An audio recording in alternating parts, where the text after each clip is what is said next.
High বন্ধুরা, আসসালামু আলাইকুম। কেমন আছেন সবাই? আশা করছি সবাই ভালো আছেন। আজকে বাবা নিয়ে চলে এসেছিল গঙ্গার জ্যান্ত আর মাছ। কীভাবে রান্না করি চলুন দেখা যাক আর মাছের রেসিপি।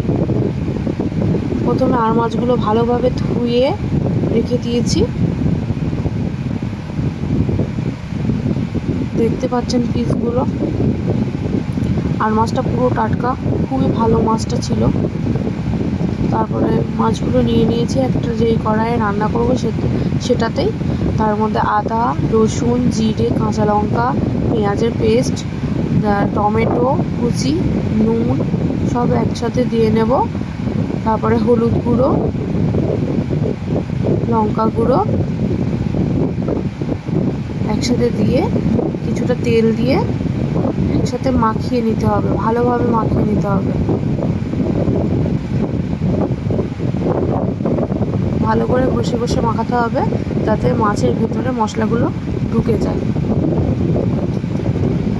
ভালো করে মশলাগুলো মাখানো হয়ে গেলে হাতটা ধুয়ে ওর ভেতরে জল দিয়ে দিতে হবে। পরিমাণ মতন জল দিয়ে রান্নাটা কড়াইয়ে চাপিয়ে দিতে হবে, কড়াইটা গ্যাসের ওভেনের ওপরে।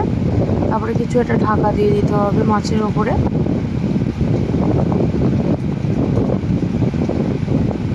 A few moments later. এই যে ঢাকনা খুলে দেখতে পাচ্ছি মাছ পুরো রেডি আমাদের। তো রেসিপিটা কেমন লাগলো আপনারা প্লিজ কমেন্ট করে জানাবেন আর শেয়ার করবেন, কমেন্ট করবেন।